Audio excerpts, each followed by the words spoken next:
There we are. Hi, Terry.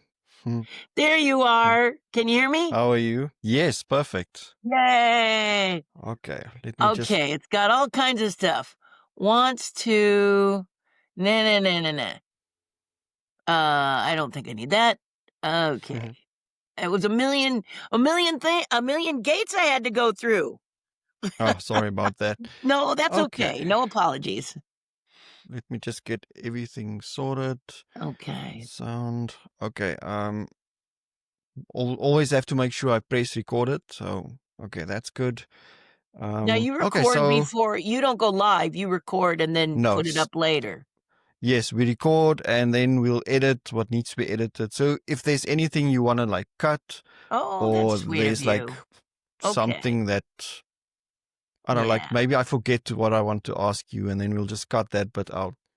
Something like that. That sounds Um, good. How are you just want to. doing before we get started? How are you? Oh, S- too busy. Like today is just too much. I'm But with you on that.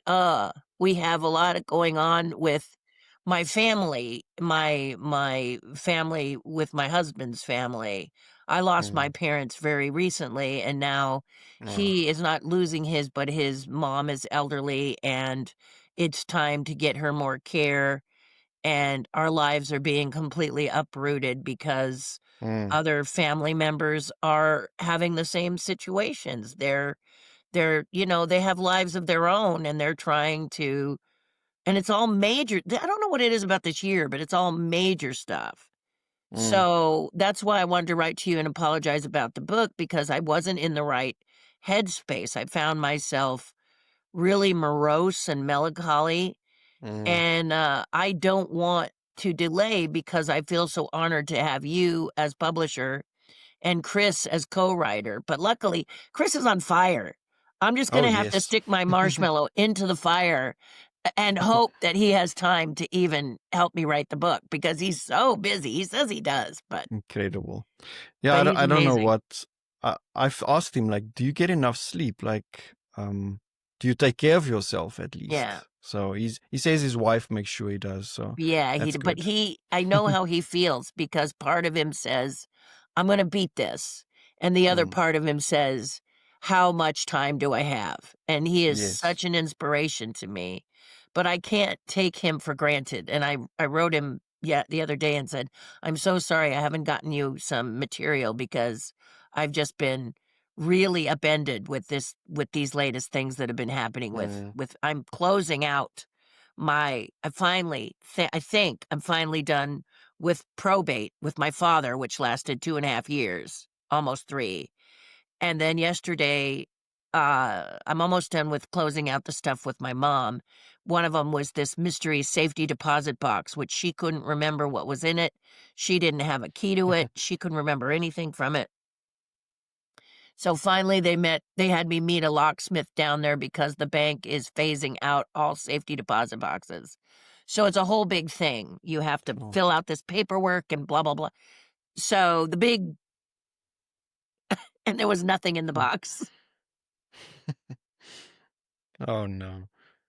And we think that maybe earlier, like around 2002, early 2000s, she had the box re-drilled again, and she probably removed everything of value and just didn't Mm, remember that she had removed it, but she still had the box. I still had the closed stuff out, so it's good that I went, but it was really I had to laugh, because yes. I just didn't wanna go, and finally when I went, it was no big deal, so life Mm. is weird, though. It's just, crazy busy. So thank you Oh for no, it having me is. for us doing this today. We'll have a lot of fun. Mm. Yes, and I thanks can for show doing you some it. things that I've been up to, and we'll go from there. Go away. There we go. Okay, so I'm gonna welcome you on first, and like the official welcome to the show kind of thing, and then we'll just like wing it. All right, I we'll do. chat. Yes, I do have another meeting in 2 hours, so Perfect. I'll like somewhere just have to start closing it down, and then at the end I'll just have like a few quick questions for that we're gonna cut out. Like, what's your favorite movie at the moment? What's your favorite book? Or like for this year, what are you reading right now? That kind of stuff. Okay. Mm-hmm. So, welcome everyone to the House of Shadows and Ink. Please welcome Terri Hardin, one of the most inspirational, creative people in the world. Welcome to the show. Thank you. This is so exciting. So, Terri, for those people who don't know, because you're like me, like we work behind the scenes, but we make things happen. And I mean, you've made a lot of things happen. So, in just like a quick summary, tell us who you are, what you did, because I know there's a lot, but we'll get into like the big of it. We'll try to like Yes, squeeze it in. this is when you need Chat GPT, right? Sum me up in 3 or 4 words.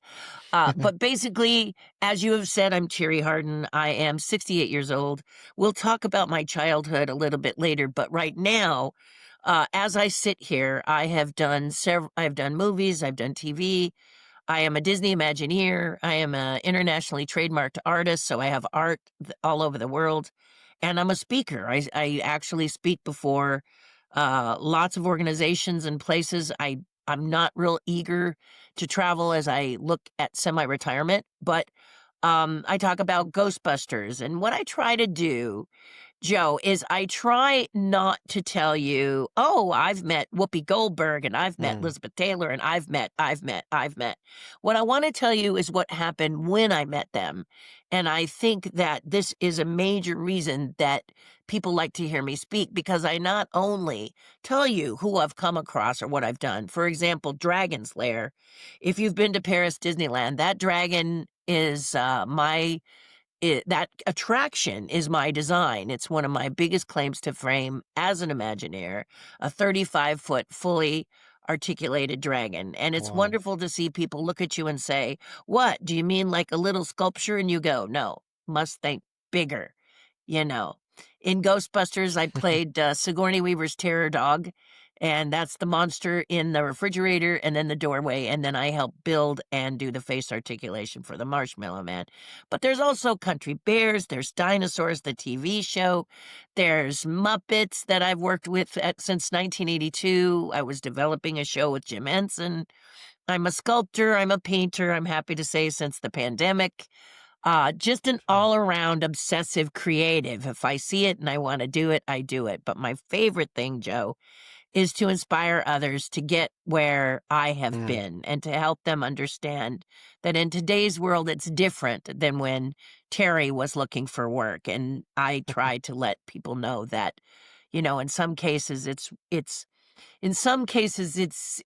going to be scary. But in other cases, it can be quite wonderful because things have changed since I was looking for work. Oh, that's amazing. I'm obsessed with the creative journey of people and just like how they got into everything, because every person's story is different, but there's so many similarities as well, and there's so much we can teach.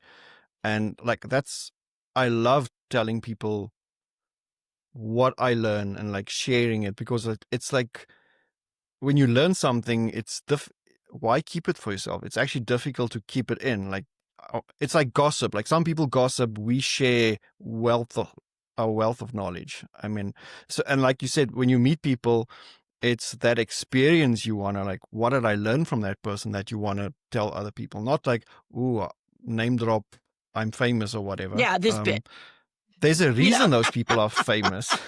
there's a reason they're famous, because they did amazing things. Yes. And for you, for instance, like to chat with you and learn from you again, like the same things you've done, I would give probably like cut off a foot or something to just be involved in some of the things that, I mean, Jim Henson, like just the stories about Jim, the movies, the puppets. I forgot to bring one of our puppets as well. Like we do the kids show now, the Eddie Poe show. It's Edgar Allan Poe is a that's 10-year-old. wonderful.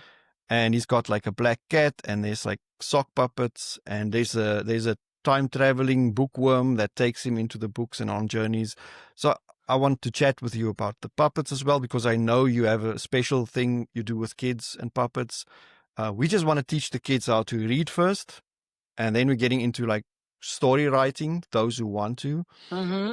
and well, of course, like life skills and bullying and all those kind of divorce and death and all that, Right. everything. Exactly. Exactly. So when we look at your creative journey, let's start way at the beginning, uh, where it all began, because I know it wasn't easy for you. By the way, for those who don't know, we are going to do a biography of Terry's life, and that's going to be the first biography published by Crystal Lake Publishing, and I'm so excited about it. Me too. I can't wait. So yes, let's dive a bit into what people are gonna read about in the biography. Well, first of all, the reason I really was honored by having Crystal Publishing do it is because you were so open to the style that I want to do. I've read a lot of biographies, but I've found that one of the things I want it to be is not a chronology of what I've done, so you kind of look at it and check off lists. What I want it to be is something that you can learn from. Like, here's what I did when I was a kid. Here's how my father and mother educated me to go forward. Maybe this will help you. Because Yeah. I think everyone is bullied in one way or another at some point in their lives. Most people kind of think that a bully is someone who bothers a kind of a geeky kid, a small statured kid, odd looking kid, but it can be people that are very attractive by the same way, simply by treating them as though they're not intelligent if they happen to look like a Barbie doll or a Ken doll or whatever. It's just the way things are. So, I have some of my projects here, but first I'm gonna show you, uh this is me as a little girl, and you can see by my hair that, it is kind of pumpkins were very early in my life. But if you can see here, this is my grandfather and my grandmother. My grandmother was Sioux Indian, can't tell you any more than that. My grandfather, black, and then my Uncle John here, which if I can make him larger, in the side here is a white guy with blue eyes. Okay. Absolutely my family. So here I am with my sister, my only sister. Here I am with my father. So my father was my my hero. I just lost him, and he's the one Yeah. that put my hands on put me on the path. This is my mother. I just lost her as well. So you see, black father, white mother, and there I am with my sister. But, so my sister got the wavy curly hair, and I got my father's hair, and my hair turned into a haystack. It was unruly, it was crazy. My mother didn't know how to comb it, and I was born in 1957. That's the time when Rosa Parks was fighting for her Yes. place on the bus. So my father and mother knew their life was not going to be golden. They had to elope to Mexico to get married, and they came back to California. And my father was very concerned, as was my mother. How is Terry going to cut the waters of life because she looks black, but she has such pale skin? And I didn't think I looked at that black, but I did. My dad knew that with the white skin, it was kind of like that. That there's a cartoon that Chuck Jones did where there's a dog and a kind of a wolf coyote character, and the coyote is as the dog unzips the dog, and then out pops the Yes. brown coyote. So you got the white dog Remember unzip that. and the brown. So storytelling kind of made things very challenging for me, but my father noticed that I was a very artistic child, and so art was one of the things that I began to use to, express myself instead of taking it out on others. I just would draw in the art things that upset me or whatever, and then I saw Sherry Lewis, and when I saw Sherry Lewis perform with Lamb Chop at 6 years old, I made my own Lamb Chop, and Lamb Chop became my confidant. It was someone I could talk to and express my feelings openly without hurting my parents' feelings.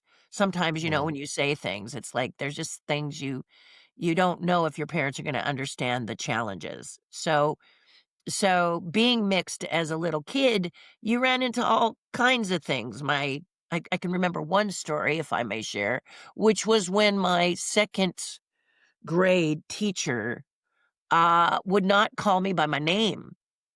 So she called all the kids, Betsy, Ralph, everyone.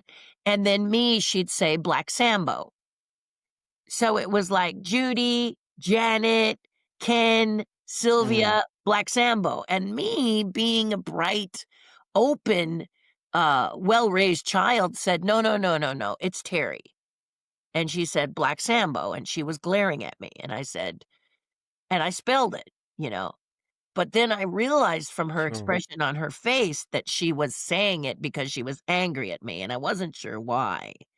So my mother and father were appalled. They just couldn't believe it, but because this teacher had tenure, meaning that she was a staple of Mm. the school, they they kinda so then they tried to get me out of the class, but the bottom line is you're gonna run into people like that, and my mom tried to explain, "This woman has problems not with you, but, you know, what you look like," and I was like, "Well, that's stupid," you know? But that's how the childhood started. I drew like Good. crazy, I painted, um, that was the way that it kept me out of trouble. I was a precocious kid. So as a kid, I was always getting into trouble. If there was a fork to go in a light socket or a razor blade to be put in the mouth, I would do it. So my mom was like, "How am I gonna keep this kid from making me insane?" And she found that if she put a stack of paper in front of me, I'd stay in the same place. So that's what my parents did. Yes.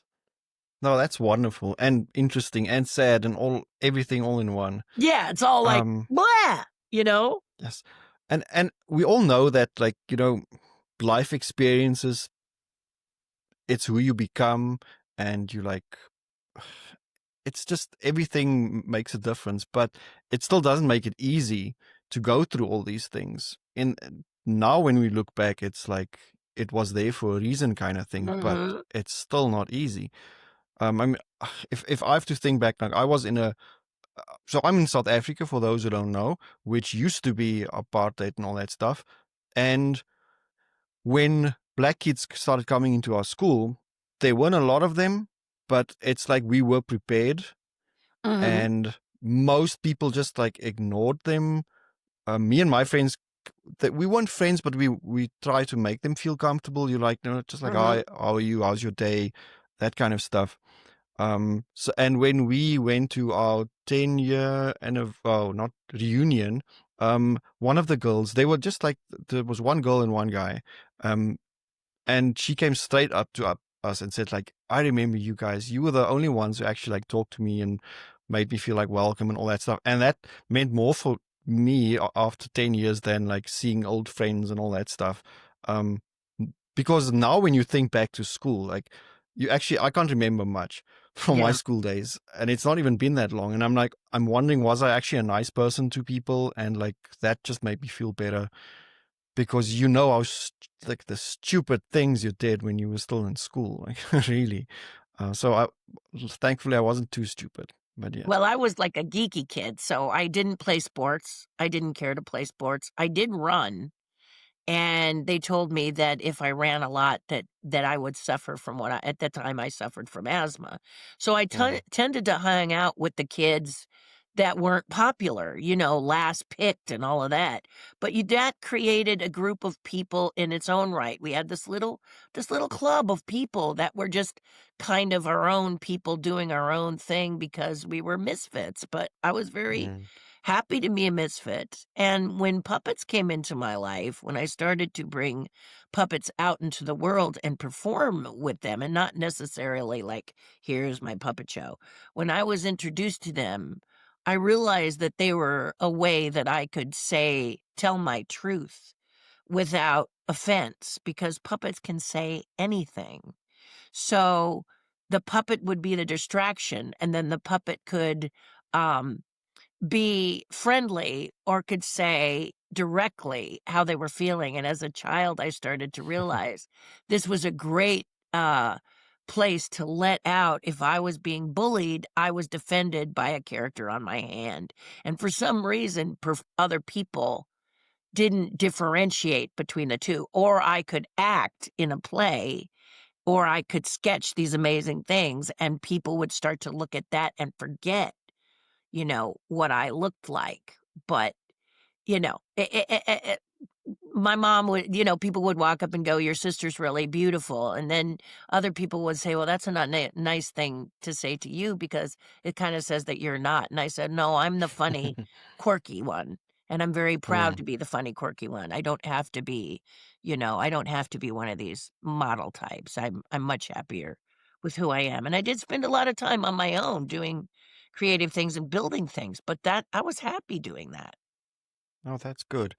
And it's tricky, but like I said, like all those things that happen. But if you if you look at like the puppets and you already learning how to tell stories and like empathy, seeing the world from like the puppet's eyes, telling the puppet story, jumping from one character into another. Those are like all amazing skills. I mean, that's why we want kids to start reading Yeah, so that they can learn that skill.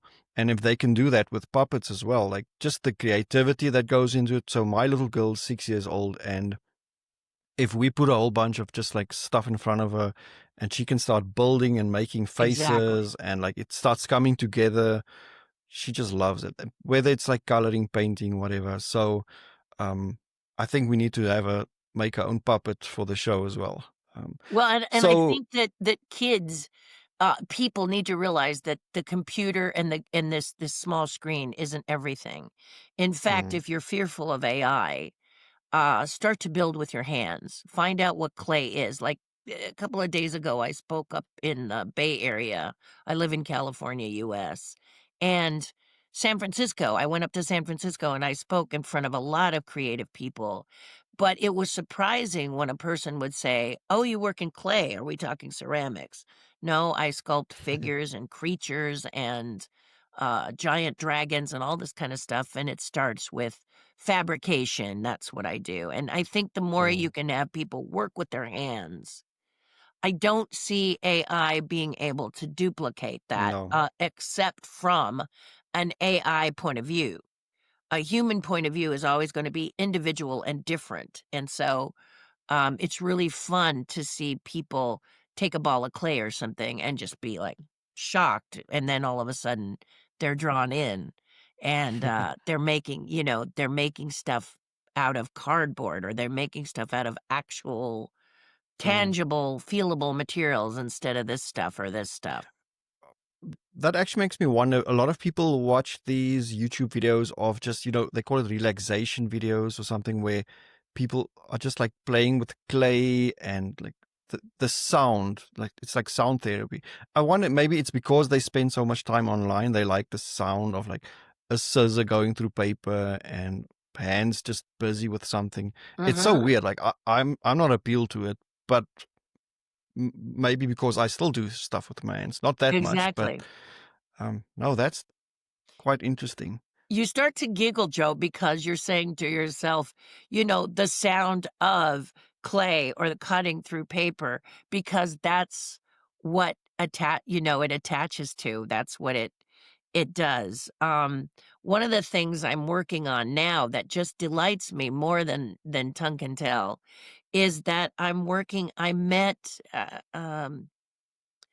I was at the Disney 70th anniversary birthday party, and I was standing in line to see the new Walt Disney figure, and someone recognized me.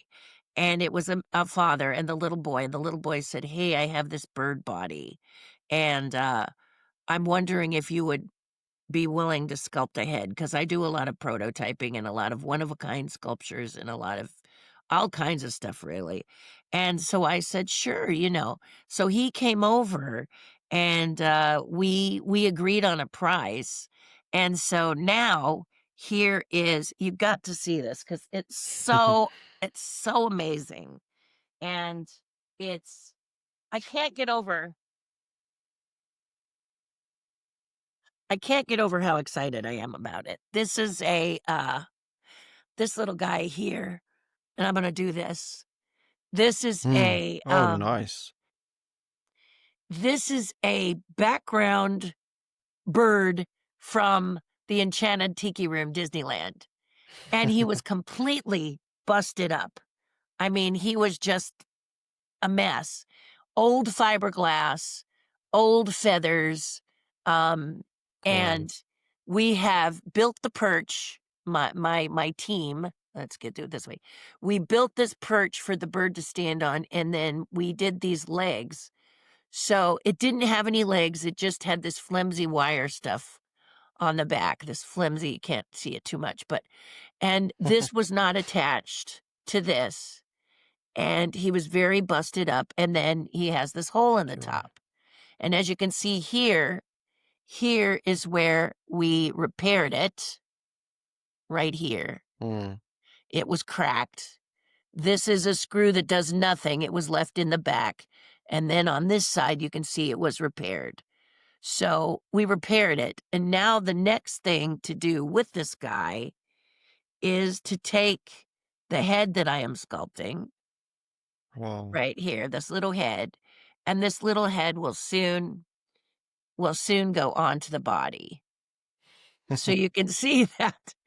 But it's for a little boy who someone, his father probably worked for Imagineering, and they saw this broken body, and they said, "Here, kid, take this." But it's from the Enchanted Tiki Room. Mm. So it's a big deal. If it was a whole bird, it would sell for a couple $1,000s.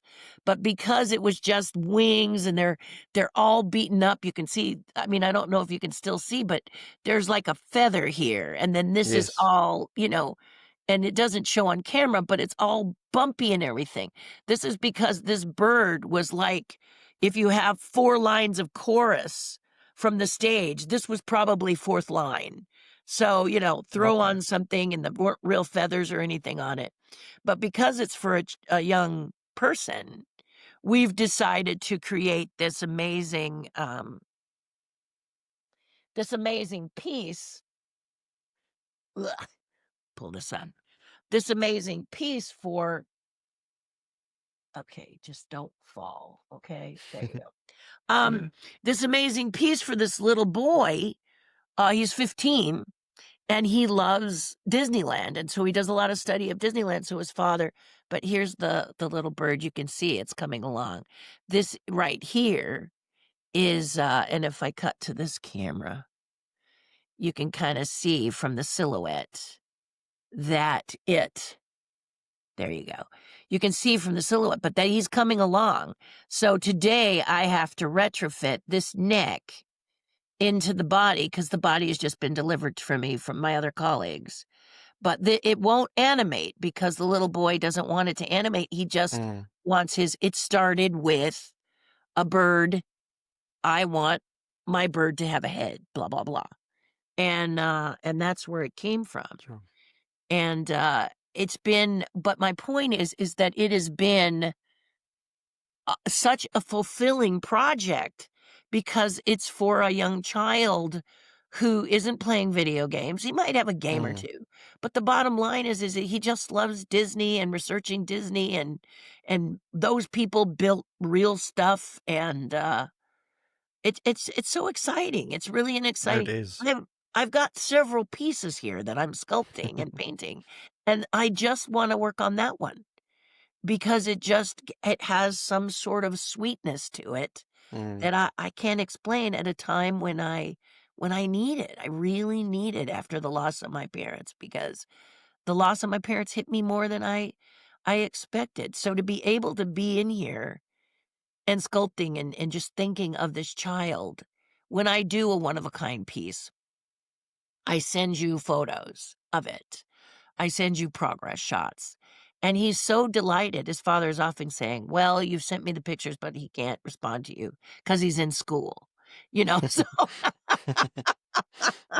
you're like, "Okay, that's cool." He's in Well, school. it's good that someone still cares about It's delightful. this, something that old. I mean, the House of Shadows and Ink, like this channel, our goal is to highlight the, like you said, not AI, but the real people. So, like, we publish books and we do comic books and games, and we've got products, but I want people to see stuff like this, then hear the stories and see the passion and the love and everything that goes into it. When I was young, I already saw so many people working on like a movie, for instance. And I mean, I saw Ghostbusters when I was young. Like your name was probably there somewhere on the screen. And I looked at those names and I was like, what do these people do? Like there wasn't YouTube, so I couldn't like search, what does this person do and what is that? Like you just knew, okay, all these people worked on this movie. They probably had a lot of fun.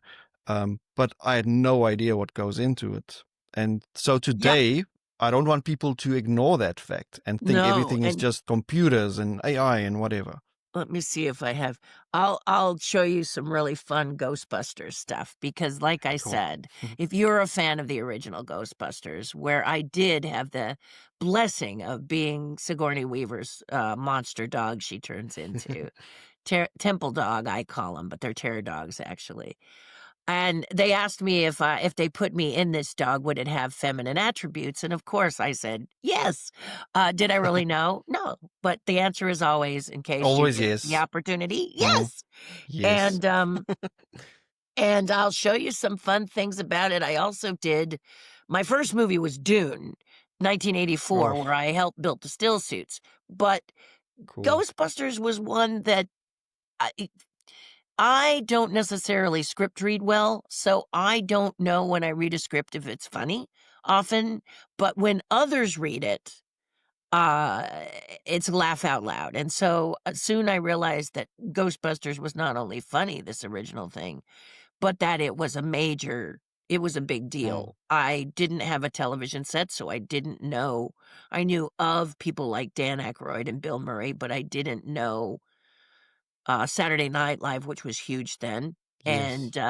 And Bill Murray got upset at me when I walked on the set, and I said, "Oh, I saw you in Caddyshack. I loved you in Caddyshack." And he was like, "Are you serious? Caddyshack? Why Caddyshack?" And I said, "Well, the puppeteer who mentored me plays the gopher." And he said, "Oh, okay. All right. I guess I can see that. But what about Saturday Night Live?" And I said, "I never saw it." And he was like, "Are you kidding? It's the number one TV show." And I'm like, "I Mm, don't have a TV." And so he called Dan Aykroyd over. "Dan, I met someone who lives under a rock." And he started to sound oh, like, and we'll shame. put this in the book, more details, but the bottom line is it may when he talked to Dan Aykroyd, it was as though he was angry. Bill was acting really upset that I was on the set, and he said, "We can't have anyone who hasn't seen Saturday Night Live, Sure. on our show. We just can't." And Dan Aykroyd, let me just move that over there. Dan Aykroyd was like, "What are you talking about?" But all I could hear was, "We can't have." It was my second movie, and I Mm, really wanted to do it. But long story short, I started to get really emotional, and Dan Aykroyd said, "Do you think we're gonna fire you?" And I said, "Well, aren't you?" And he said, "Bill, you know, cut it out." look what And you're doing. yeah, yeah, you're upsetting this kid. I mean, I was in my 20s, so probably closer to 30, but in that range. So one person picks up one of my arms and the other one picks, so Dan takes one arm, Bill takes the other arm, and they walk me out to a golf cart and they throw me in it and they take me to a sound stage, to a screening room. And they said, "We're going to fix this. And we're going to show you a couple of Saturday Night Lives." And I'm now you all got to put yourself in my position. I have never seen this show. So what do you think I was saying under my breath I hope it's good. please let me laugh, please let me laugh, please let me laugh. Oh Lord, please let me laugh was all I said all the way up to I thought if I don't laugh, you know, and luckily, there were a couple that were very funny, and among them were Land Shark, which sent me back over the chair. I laughed so hard with Land Shark that they said, "Okay, you can stay." But I could have stayed anyway. They were just messing with me. Mm, And these are the kind of stories that you don't oh, necessarily that nice. you will find in our memoir and biography we're doing, because I don't want it to be like everything else you read. Ghostbusters was a short schedule and blah, blah, blah. We all know this. But you barely know that Sigourney Weaver was about 6'2" in stocking feet. She's a very tall, statuesque woman. Her mother had sent her one of those beautiful red and black checkered coats that always kind of seemed to go with the idea of Christmas or wintertime. We were filming around Christmas, and her mother had sent her not only this beautiful coat, but a box of cookies.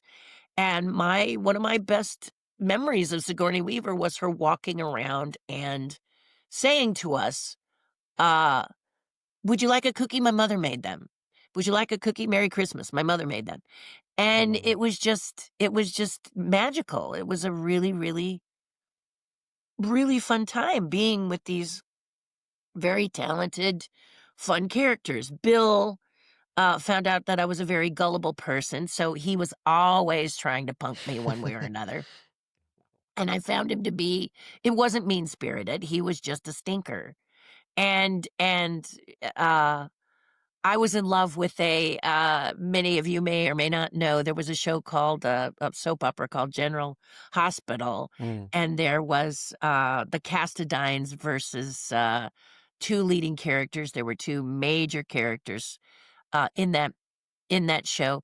And so my friend Ian Kelly was on video feed. So in order to perform the dogs in the temple in Zool, next to Zool, I hung in a stuntman's harness over 40 feet of nothing. So I had a pipe to lodge my feet on and a pipe in front to hold my body up while I snapped myself in this. But then I was hanging over 40 feet of air. Had it given way, this would not have been pretty. But, and then you pushed and made the dog work by various body movements while someone else made the eyes blink and stuff.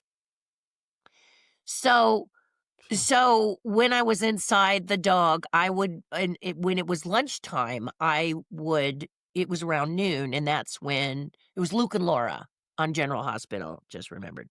So it was big Luke and Laura time. The Cassadines were getting ready to use this machine that was going to freeze the world, and they were going to control the world. So it was sort of a sci-fi drama type thing, and it's just hilarious because it was called General Hospital. Anyway, long story short, Ian would pipe up the series, which was the television series, because 12 to 1 was the hour. So I was up in my dog yes. watching as the Castadines were doing their evil doing, and I'm like eating my sandwich or whatever I was eating. And Bob saw a glow. Bill Murray saw a glow underneath because the dog separated when I got in it. So he saw this TV glow out of here, and he snuck up all those 40 stairs. And he peeked inside, and there I am by the glow of the TV going, and he went, "Ah!" I went, "Ah!" And the dog went all over everywhere. And I went, "Ah, ah, ah." And he's laughing as he's going down the stairs. He didn't even wait. And I yelled, "You're a dead man, Bill." And that was just kind of the things that we did back and forth. And it was just a lot of fun. But I can show imagine. you a picture. This is, me next to the Marshmallow Man and my monster dog. And then here I am up in the 40-foot loft with other performers up there. These are going to be in the book. Here's Eric Fiedler and I as we build the Marshmallow Man body. And then what I wanted to show you especially, and it'll be in the book as well, is that you'll see these bodies have different angles. That's because the zipper, as you see, it made it so that the Marshmallow Man looked like he was a whole critter. But you'll notice down in the corner something that looks a little unusual. We were working 7 days a week until they realized this was a dumb move. And so here is Marshmallow Man Hitler. As everyone said, this is Bill inside the suit. This is the one who was in charge of the building. And he had a full library in the belly of the Marshmallow Man. Wow. So the cool thing about that was that he was sometimes they wouldn't let him out of the suit, and the Marshmallow Man was big enough that we just put, like, another little thing so he could put a couple of books or the books he was currently reading, and so he would just read, and then I would pipe air, and I'm acting like, this is not a fun thing. You can see how I even have 4 of my father's hair here. Mm. So you can see that, he was getting oh, here's a really good picture of Hitler. Oh, no. So what happens is when people are working in his shop and they start to get exhausted, they things grow out of your art. You're Mm. exhausted and tired, and they were like, work harder, work harder. So we did Marshmallow Hitler. And then you mentioned the credits. I was not in the credits, but this is a Variety article that says, "Whoops, sorry, here are the names that were not in the credits," and I'm in there. Okay. I'm in that, so that will Yes. be probably also put in the memoir as well, because that's the Variety. Richard Edlin let us all know that that was a oversight, and he felt really terrible about it, as though it was all his fault, but I don't think it was.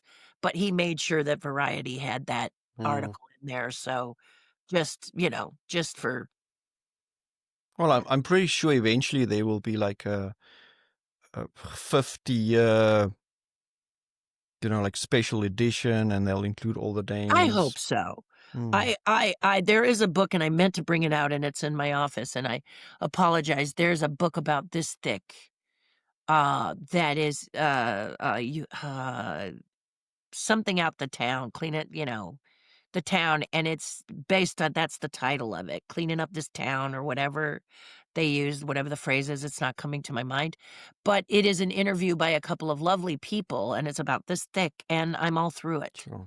So they you can see it on, like, a I'm trying to think, I think it's on a Netflix. You can see the documentary on one of the streaming channels, might even be on YouTube now, but they printed a book out too of the documentary with these interviews in it, and I'm all through it. So, Nice. but that way you'll get my point of view from working on this movie, and I think that it's nice to get actors' points of view of what it was like to work on the Mm. movie more than the technical is fun, but I think it's more fun to know that, The experience. yeah, well, just Mm. what was Dune like for you? Well, I was Oof. tiny, and so they had me go down to Mexico and stunt double for Sean Young, so she was in her nice, cool, comfy trailer while I ran around in the sand dunes pretending to be her, and, it's stuff like that, and the suit was not comfortable. I probably lost more, lots of water weight by wearing this suit that we built, The but it suit that's supposed to capture to water. recycle the water. No, Yes. I should have made it Yeah. recycle the water. That's what we were all saying. We should have made it so that it could do this because we were losing a lot of water. Sure. Now Mexico in I've August. seen Yeah, not smart. the original Dune quite a few times, because I'm obsessed with the book. Like, I'm a big fan. It's right here behind me somewhere. So it's good to know that you were involved there as well. Like, it's one of my all-time. Well, I wouldn't say the movie is one of my all-time favorites. But the story itself, like, just Oh, well, the whole Joe, Dune universe. Oh, I gotta tell you, what a dream come true because I'm like you. I devoured those three. I yeah. loved Dune. And when I first saw the film, it was devastating for me because, Frank Herbert was on set. Mm, So we all got to meet and know him. He nice. directed all of us in our, still suit. Bob Ringwood, who did Excalibur, he designed the still suits, and, Frank was right there, and, uh production didn't want the nose thing because it distorted the actors' faces, and Frank said, you're having the nose thing, and it was all that kind of thing, and it was gonna be 3 movies. Like, now they're doing I Mm. think they did 2 movies, Yes, so but far. there were gonna be multiple movies to tell the story of the 3 books, and then Raffaella De Laurentiis got a hold of it and cut some 7 hours of film footage that was done Already because done. they filmed the first one and they started the second one. They were gonna do the first book in 2 parts, just like we see this new Mm. one. But what I learned to appreciate the '84 version because the new one is they're too human. They're all they're not aliens, and that was all these alien races. The Harkonnens were just terrifying, and in the Mm. original Dune, they are horrible. And in this one, he takes an oil bath, you're kinda like, "Okay, whatever." The Ben Gesserets, or however you say that, Mm. they were terrifying in the original one. In this one, you were kinda like, "What are you wearing?" You know? You're not that scary, they're really scary. So there is, and I don't know if you've seen it, but there is a YouTube person called Spice Diver. And if you No. guys can find it, Spice Diver somehow got a hold of all the footage or a good portion of the footage of the original Dune and did a 3-hour cut. The cut Wow. that I think Lynch would have loved. Spice Diver. Mm. I've spoken about him a lot on my channel because he's a godsend for me. I didn't get to see the 3-hour his 3-hour Dune version until the pandemic. I came back with COVID. I had been doing a show and I came back with COVID, so I was isolated in a room, and my husband said, "Watch Dune 1984 Spice Diver version. You'll cry. You will love it so much. It is a labor of love that in my heart and in my soul, I absolutely am so grateful to see. But um, sometimes it's not up. We don't know if YouTube takes it down or what the deal is, Hmm. but it's the Spice Cyber Dune, and we just keep saying, it really should come out on DVD because it is Dune. And I Mm. realized all the work and detail that Lynch put into it, that we put into it, to make Mm. something that was really special and cool. So, um, this is a montage of the suit I did. So here, this is the suit where it actually does look like it has water going through it because it's for the one that Max von Sydow wore as the character. And then down here is the nice polished version. It's covered in balloon rubbers, so it's not Mm. very Sure. it's not really comfortable when you're running around in the desert. But it is seriously it was just a great. Here, see me, and you'll see my hair. I think the front cover of the memoir should be all my hairstyles. Like an Andy Wall painting. Yeah, Just it's just a. all these different hairstyles that I have from my life. But these, boom, there we go. These are just the behind the scenes that I did.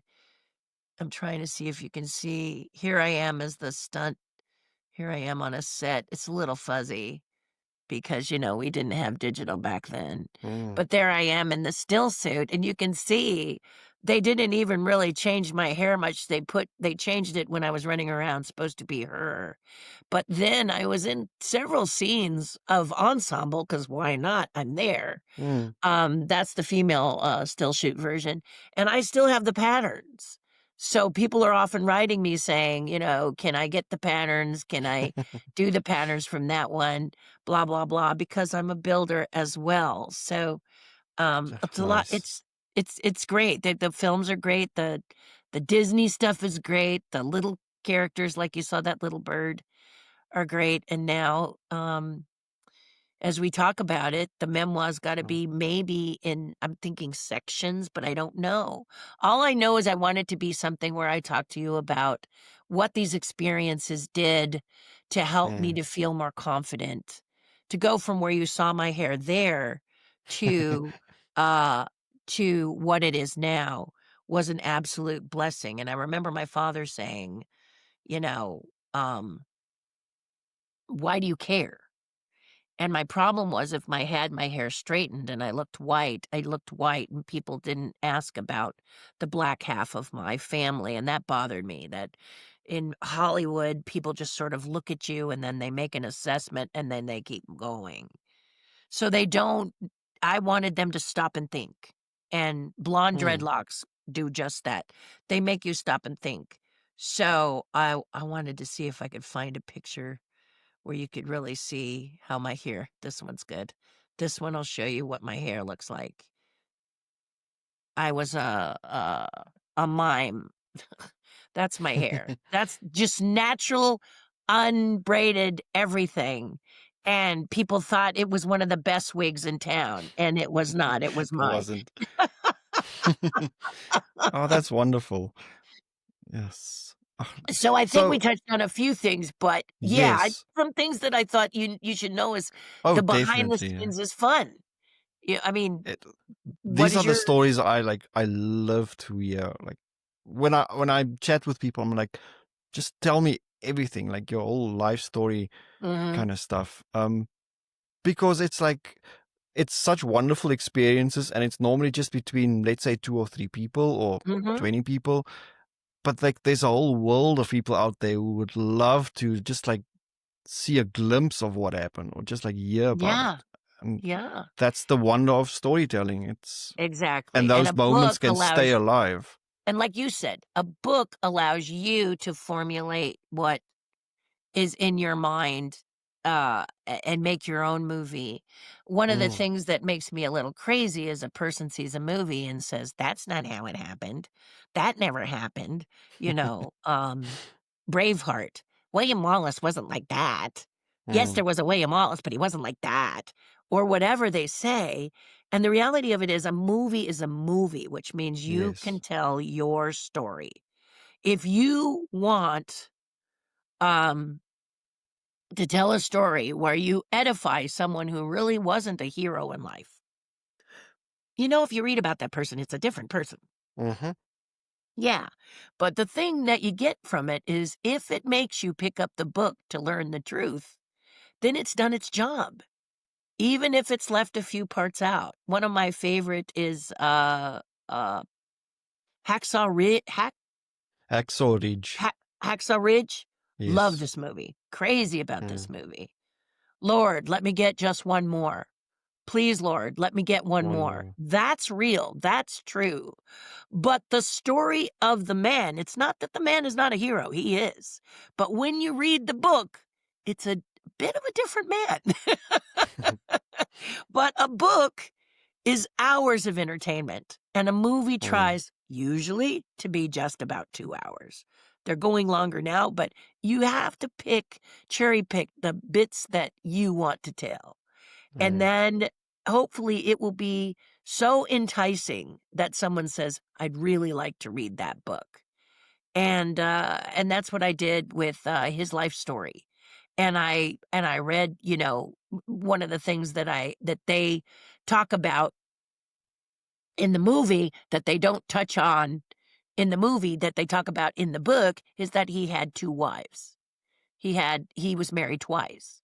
Doesn't matter in a movie. They wanted to tell his original true. love story. Okay, so there's this original love story, and they just left the rest about the wife. So as a filmmaker, my advice is don't worry too much about what really happened.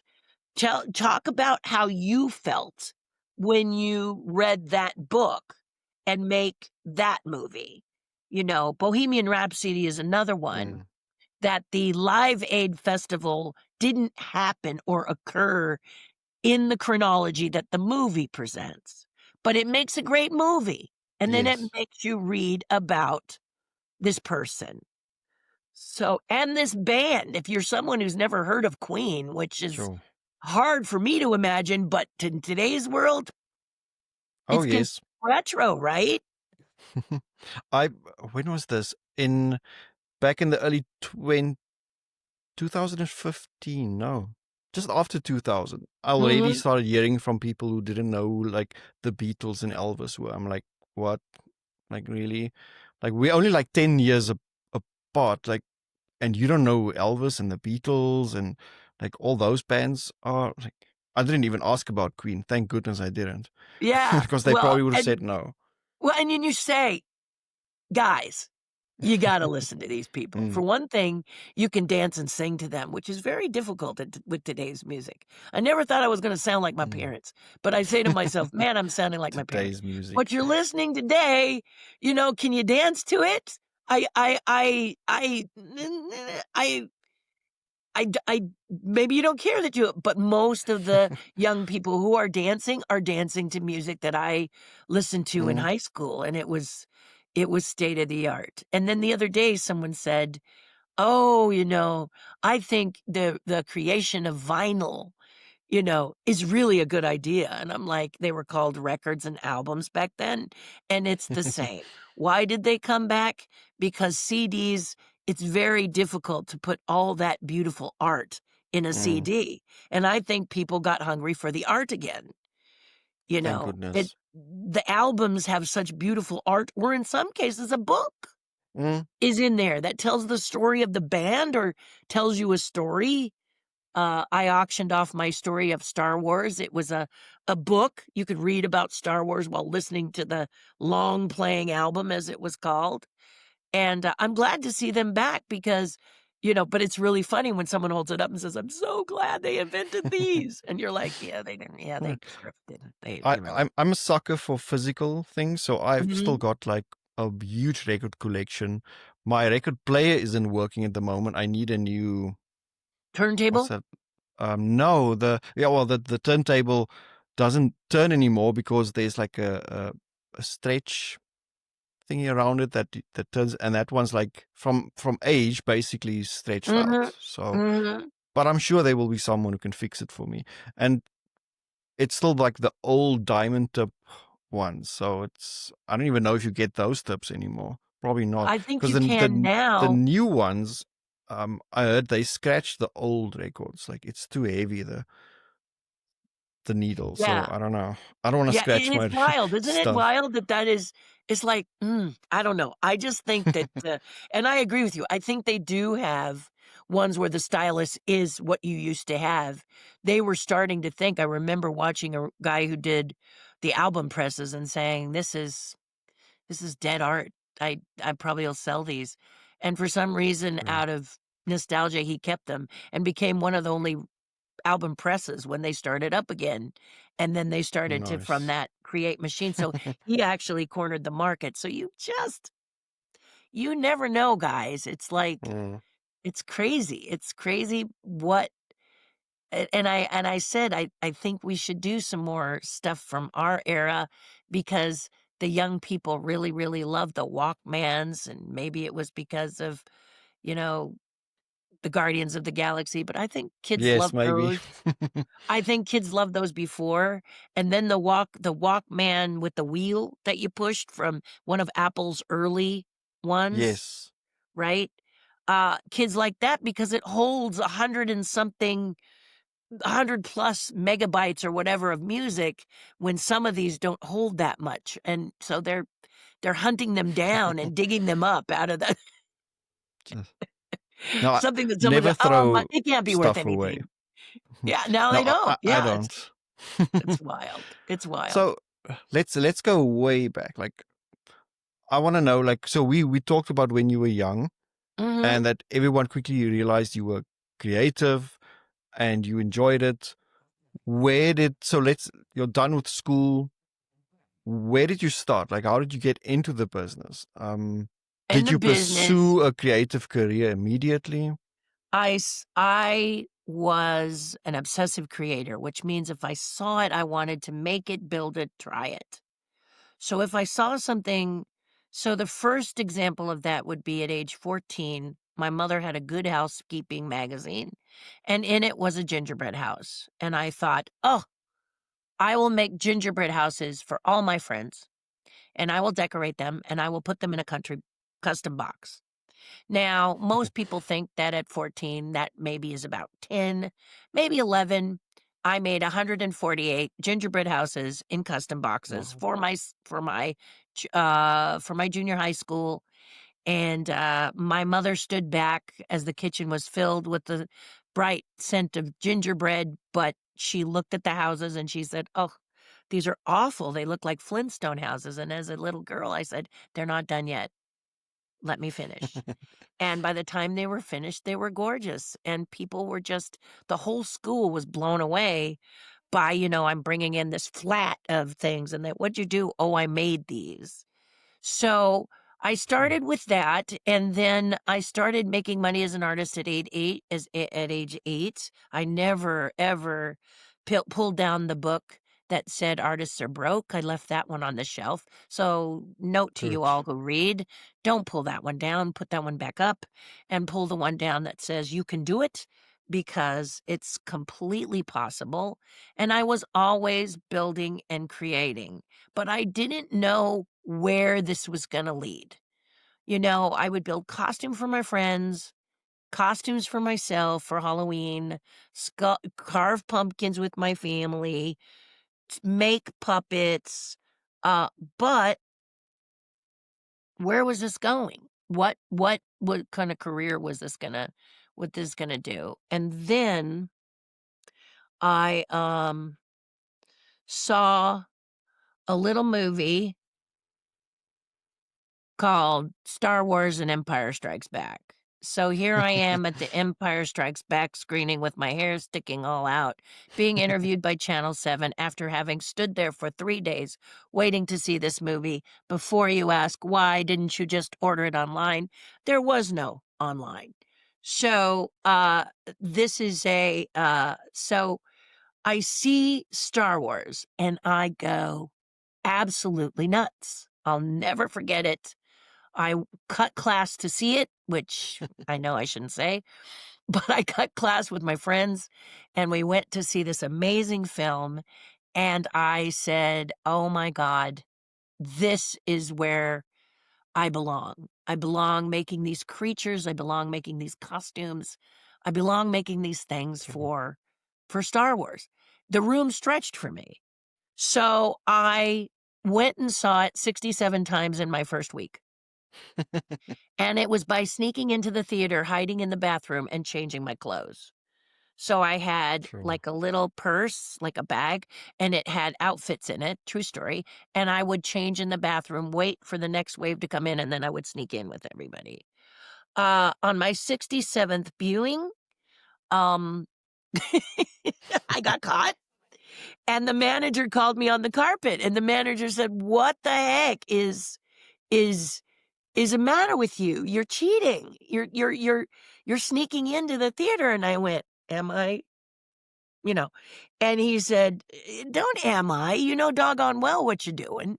And he said, "Guess how I caught you?" And I said, "How?" He says, "You're carrying the same bag." All these Mm. different women came out, but they were all carrying the same bag, and that's how I caught you. So why don't you explain to me what's so important? And I explained to him that I had found my career, and I was writing down in a tablet everybody's name in the credits because I didn't know Whoa. who was going to give me the opportunity. What name was going to be my window into this job that I knew was for me now? And while I was waiting, I made myself into a Wookiee. This is my Wookiee. And I built this Wookiee, and I didn't really know. I wanted to be C-3PO, but unfortunately, C-3PO, I could not figure out how to do it. So here I am at my college going through the turnstile as Chewbacca. He's 7 feet tall. And on the bottom, you'll see there's 2 colors because he was multicolored. And then at the bottom are hand sculpted out of foam. I carved with scissors. I carved the toes, the little toes. and I was Oh. this character, and I walked around school, and I did all this crazy stuff, and then I heard there were conventions, and I went to conventions, and then after Empire, I became well known for my performances I did with my Yoda puppet. So this is called A New Hope, and I carved this puppet using ping pong balls for eyes, wax for teeth, fingernails, made his little flute, made everything. Here I am, it's the 80s, so I'm just out of high school, graduated in 75. So so here I am, and my hair's all straight and everything, and there's my Yoda, and, I'd talk in the voice, yes, I would. And I did these really crazy, funny, um, fun performances and won these awards, and the whole time just manifesting, manifesting, Mm. manifesting that one day someone would pick me up and hire me, and all of a sudden I would get some I got a call to do Dune, and they needed foam carvers, and I had done the Yoda, and I had done, you know, Chewbacca, and I had done several other ones too. So it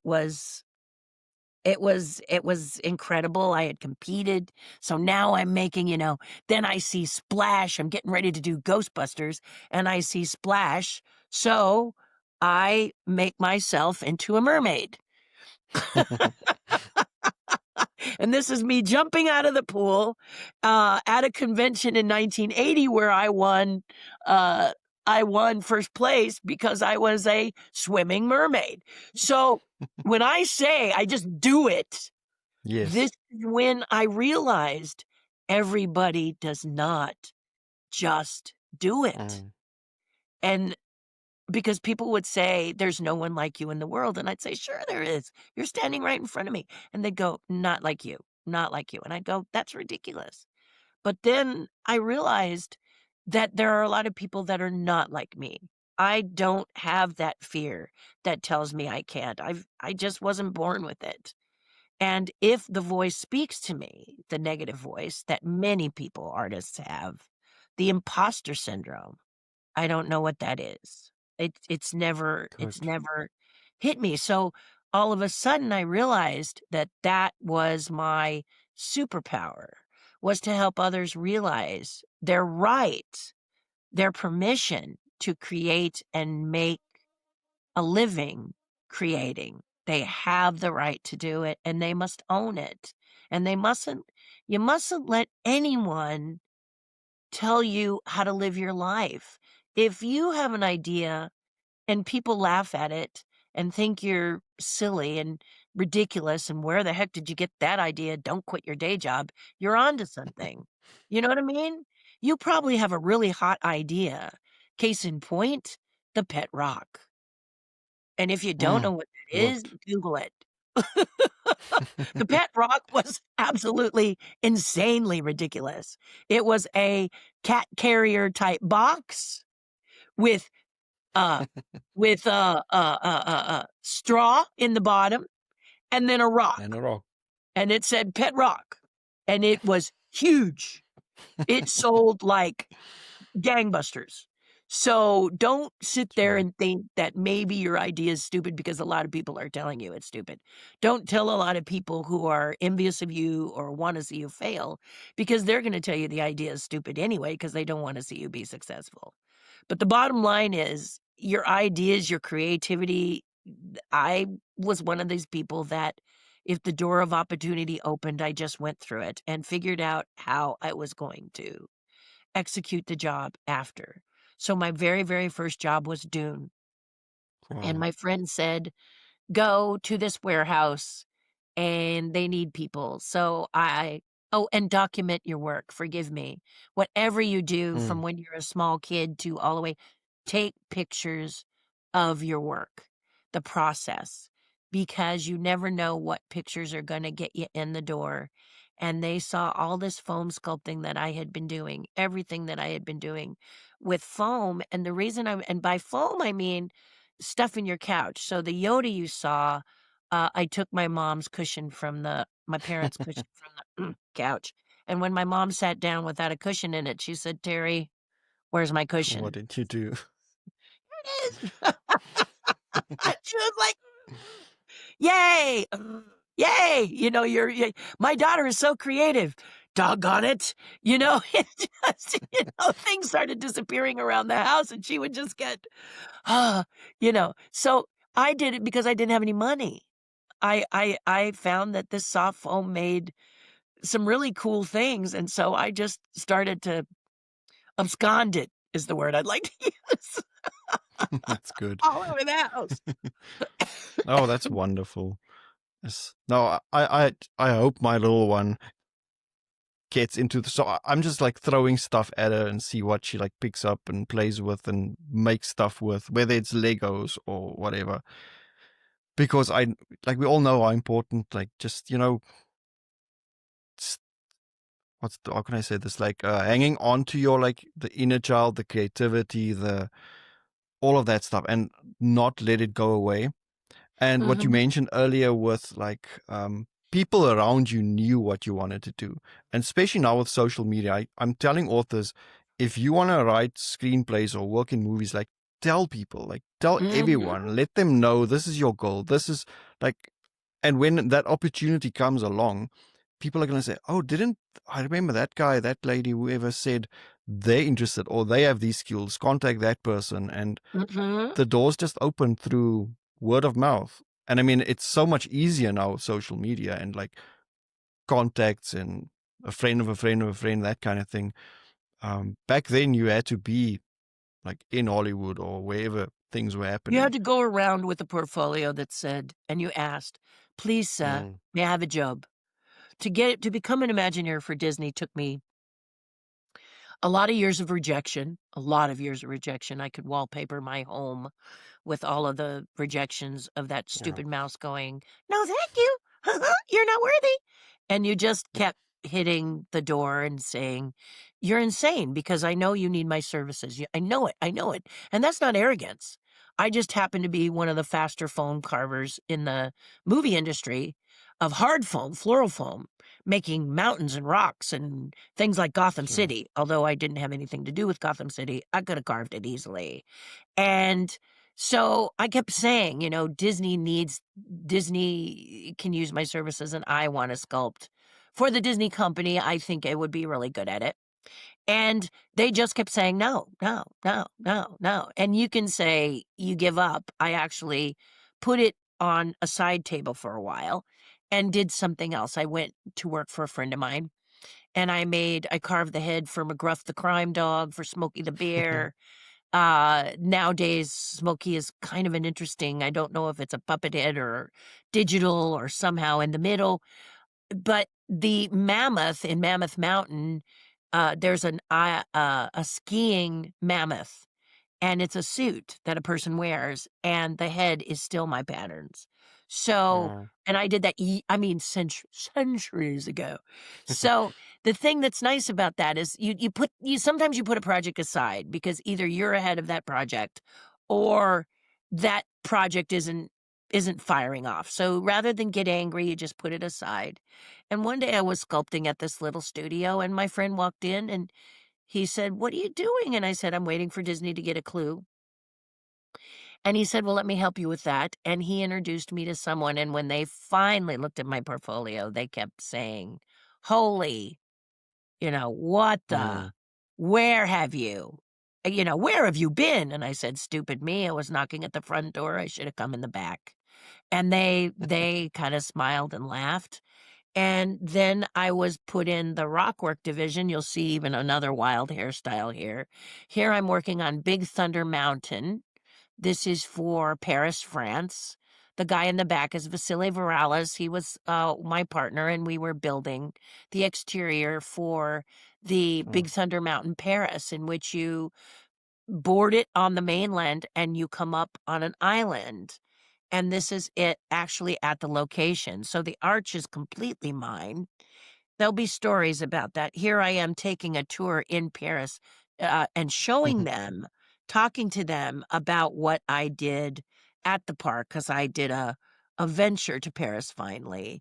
Here I am working on, again, my hair is different, I'm working on Dragon's Lair because I had to fight. This is me posing next to my dragon. And then here is a better shot of it in its location of, Oh. underneath a castle in Paris.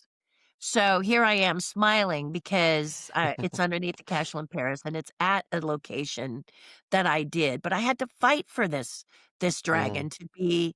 I had to fight for this dragon to be what it is because originally Disney wanted it to be a stone dragon. They didn't.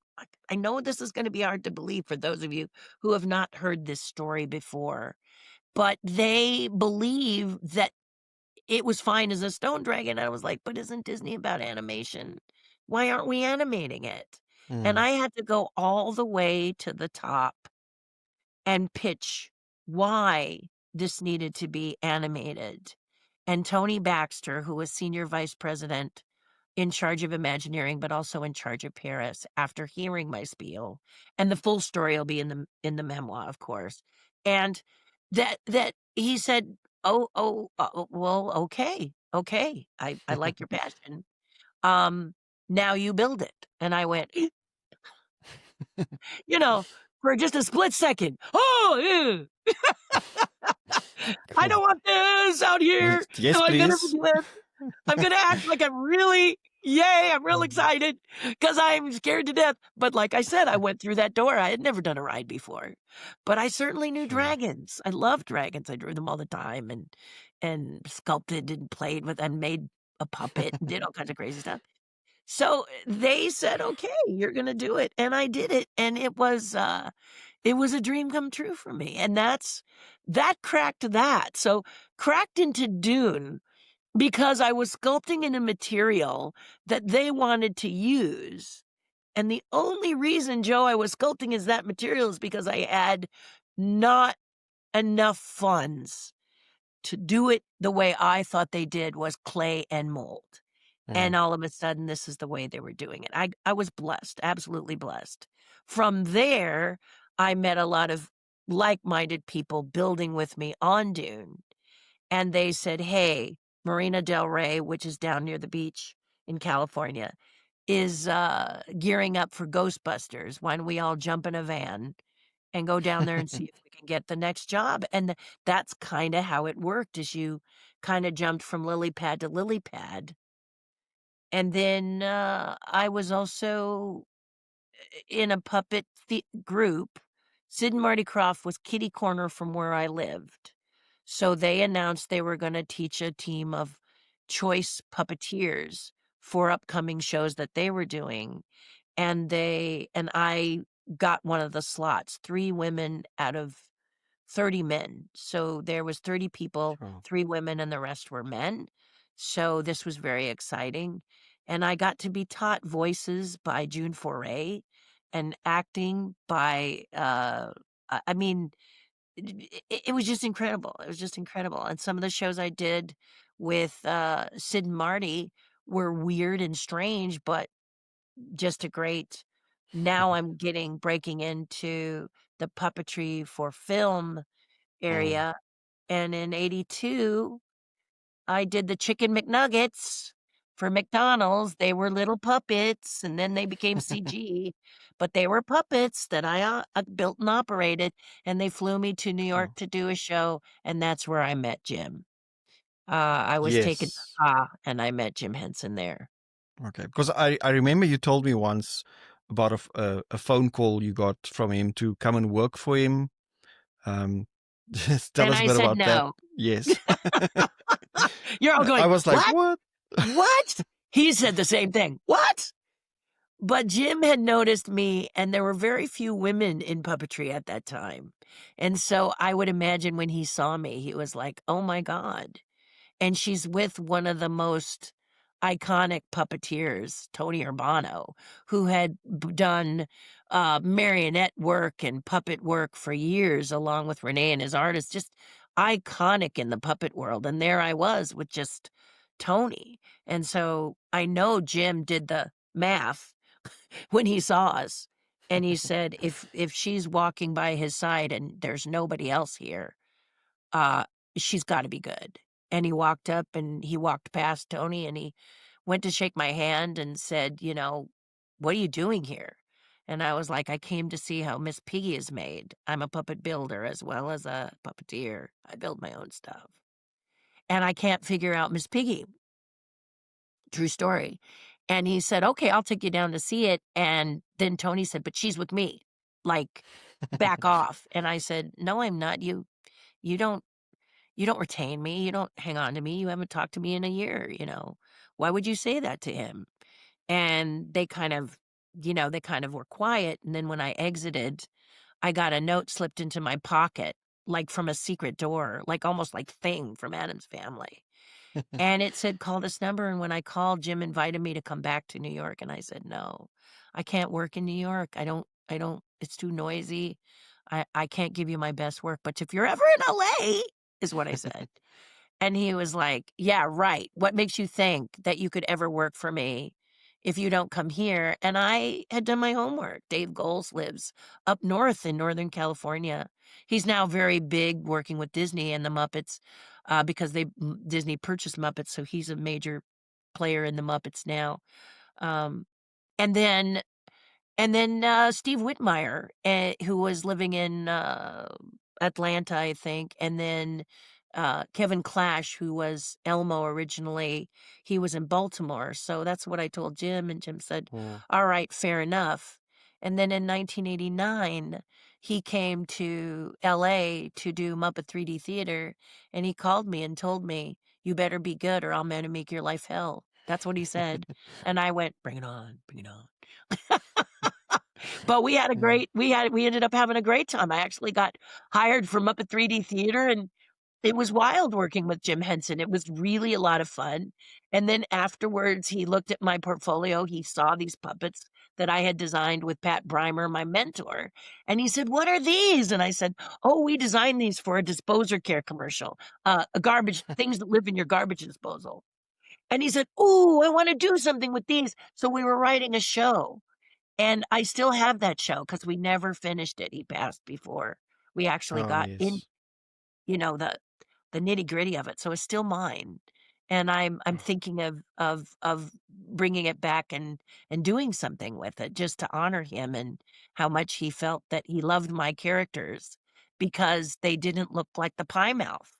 So a lot mm. of people who do puppets, they tend to emulate the Pie Mouth puppet, which Jim kind of made famous. Yes. And I didn't copy those. I didn't like how inflexible the mouths were. It just felt too much like Mm. this. And as you said, you work with sock puppets. Sock puppets are I just there's no way. I'd much rather have a sock puppet because you can More frown, expression. smile, Mm. you can stick your tongue out. You can do all these really cool things with them. And there's just the best animation is your hand, which comes from God. So Mm. if this is the best animation, then why would you code it with a bunch of things that prevent you from doing it? And so he saw some of my characters that I did for commercials and he just fell in love with them. He said, "I just love what you guys have created here. They're just beautiful." And it was really nice to get that from him. So Yeah. yeah, yeah. It was nice to work with him. I wish I had had longer, Mm. you True. know. If I remember correctly, didn't you say something about Labyrinth as well with Jim Henson? A Labyrinth, I didn't do Labyrinth, but, we talked a lot about it because I told him one of the things he wanted to know what I thought. What I learned about Jim was that the Muppet the Muppets, the Muppet television show was stopped by him more Ah. than them saying, "We're done."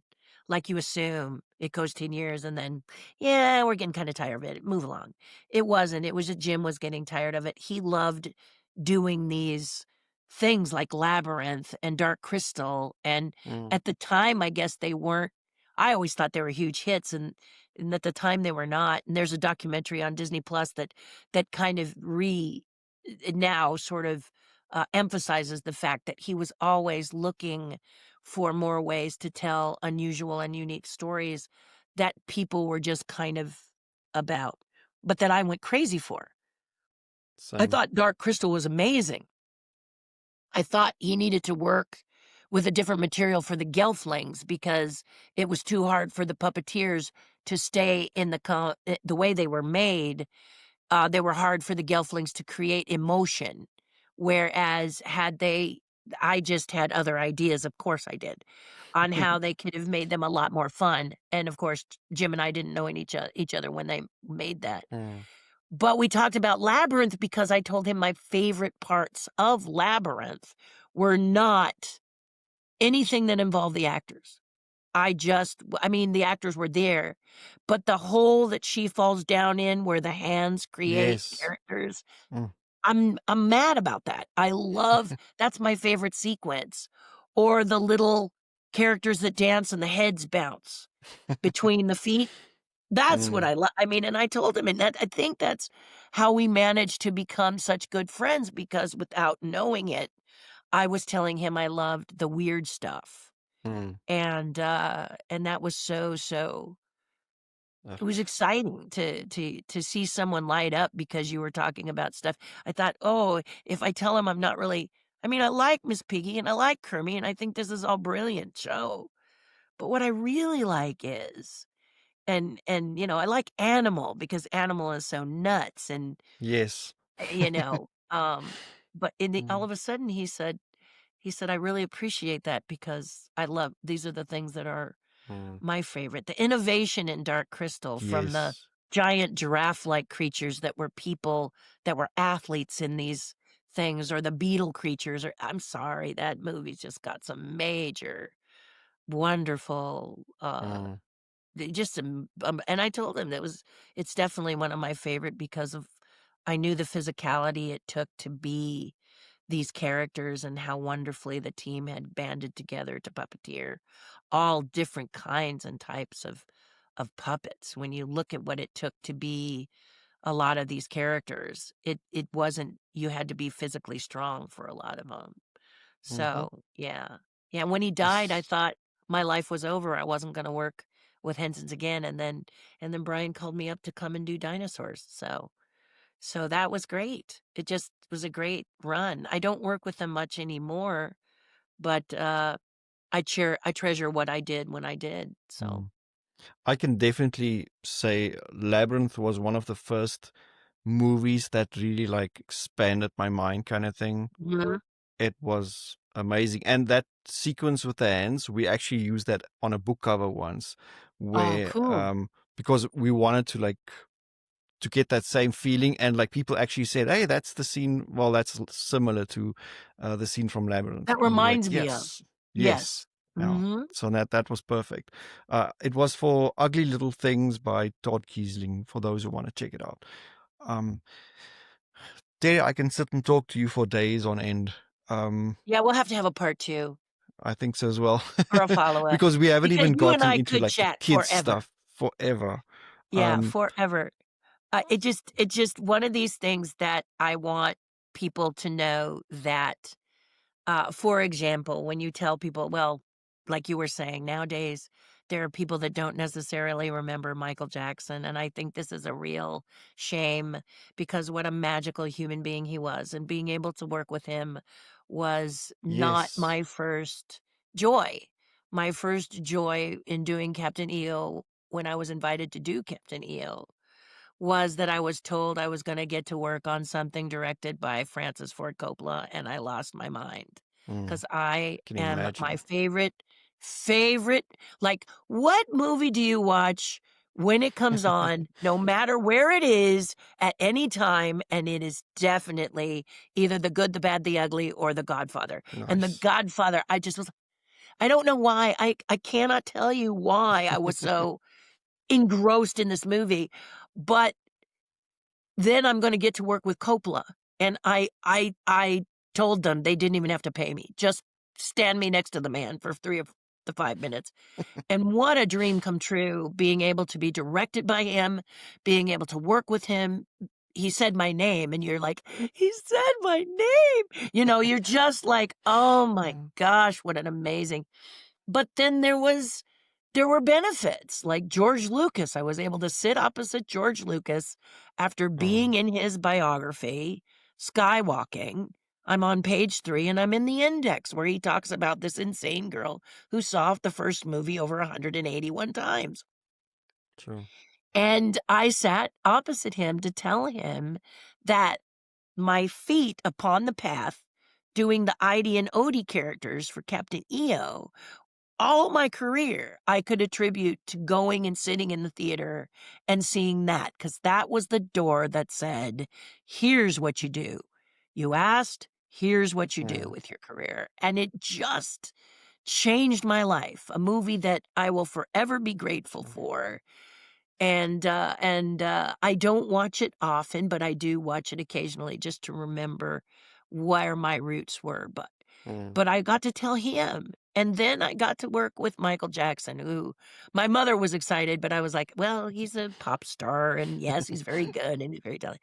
But I worked right by his side for 8 months, and all of a sudden, I realized that a lot of the things people were trying to say about him publicly, you couldn't put into words because he was such a unique extreme talent, but more than that, such a giving human being and a little bit, I don't want to say backward, but young. When I met him, if I related to him like my 12-year-old stepson, we got along beautifully. Mm. Great fights, crazy, goofy stuff like that.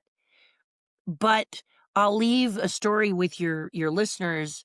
There will also it has to be in the book because it's one of the most it's kind of my Hotel California story. I have a couple of them. But this one is where I went to lunch. I used to sneak on the set of Captain EO to have my lunch because I needed quiet. And one day I walked in and I heard noises and I said, "Who's there?" And a voice came back, "Terry?" And I said, "Michael?" And Michael said, "Yes." And I said, "Are you working? Do I need to leave? I usually have my lunch here." He said, "No, no. Come, I'll sit with you." And we sat on the stage together opposite each other. And I asked him if I could ask him a very personal question. "Michael, may I ask you a personal question?" And he said, "Sure." And I said, "No, it's pretty personal. If you don't want me to say, you know, it's not Mm. like, 'Would you date me?' But it is a very personal question." And he laughed. And then I said, I said, "Imagine me as being the good fairy or a genie, and I float down to earth and I say, 'Michael Jackson, for all that you have given everyone, your music, your talent, your kindness, um, I grant you 3 wishes. What would they be?'" And Michael said the first wish was that he would like to have his childhood back. I wanna be a kid again. At 4, my parents sort of wrapped me up in bubble wrap because I had had a hit single, Mm. ABC 1, 2, 3, and they didn't here was their moneymaker. They didn't want anything to happen to him. He said the second one would be to go to a mall and not have to buy it first, which I thought was very interesting. Imagine having to Mm. buy a mall in order to just shop there, but he wanted to have time to True. shop, not avoid people. And the third one was to walk amongst people without being noticed. Now, Rick Baker, a very well-known, monster maker and sculptor and designer of creatures and things in films that boggle the mind, they're so amazing. He actually made Michael up as a little Jewish old man, and Michael walked along the beach, I think somewhere in Malibu or whatever, and would Sure. purposely bump into people, so people would say, "Get away from me, old man," and he would go, because it was hilarious, it was hilarious. Oh. So, but why am I telling you all this story? I'm telling you all this story because I want you to think about what Michael just said. He wants to shop at a mall. He wants to climb trees as a child. He wants to walk among others and not be noticed. What Michael Jackson was saying with a lot of words can be summed up in this. All Michael ever wanted to be, with all his money and all his fame and all the good and bad that happened in his life. He just wants to be you. He dreamt of being a normal human being like you. So if Michael wants to be you, shouldn't you want to be you? And Oh, that's the big message there. You know, you are something so wonderful that don't let others make you feel like you're not. We're human beings and we're not a goose, as Jim Rohn used to say. You don't have to fly south for the winter. If your day is garbage today, you can draw a line in the sand and make it happy tomorrow. That's a magical creature. So that's the thing that I learned from Michael was just to appreciate the blessings that you are mm. given and to be you because you is wonderful and blossom and show the world what you're capable of because you're capable of so much. That's wonderful, Terry. Thank you so much. Like, really, I actually hate to stop this, but so I let's know do you've this got it. again. We've got stuff. It's a busy day. Let's definitely do this again. I'd say Yes, like please. um I'd love it. before your memoir comes out, and then again after it comes out. And I'll And come visit anytime in you between. when I come to America, whenever someday or wherever I find you traveling the world, because I know you're super busy. And we haven't even talked about your like the how you teach kids with the puppets and like to make their own puppets. And like, Yeah. I mean, you've got It's so many amazing projects going on. Like, as you've said, you're storytelling with puppets. I'm storytelling with puppets. Puppets can be a godsend, especially if you're a geeky kid who can't talk to people. The puppet can do the talking for you, and it's so mm, great. So it's amazing. wonderful. It's amazing, and it's been an honor and a privilege to talk to you. It's an honor and a privilege to be with Crystal Publishing. I'm so excited to do this and to be a part of this. And I don't know Thanks. when we've talked about this. We're not sure when the book's going to come out because somebody has to get on it. But but I will. I promise. I can't wait. Thanks for being on the show. And I'm promising listeners you will be back. There's a lot You bet. more to tell. And when the book And comes feel free to out, reach out to me. My website's yes, down for the next 7 days. Of course it is. But terryhardin.com will be popping up again, so reach out to me and say hello. we'll put all your links and stuff in the description. We'll I make know sure you will. people, I know you've got a Patreon page as well. Yes. We'll put everything Yes. in there and Yeah. keep an eye on your career because you're Yep. retired, but you're still super busy. Semi-retired, I mean, what artist really does ever Oh, retire is no. what I'm learning. But my husband says, "What is it you wanna do?" And I'm like, "Finish these deadlines and then create my own deadlines without having deadlines." It'd Mm. just be nice not to have a deadline. I think I'll paint a flower and not worry whether it sells or it looks like anything. Just felt like painting whatever, or drawing Mm. or sculpting.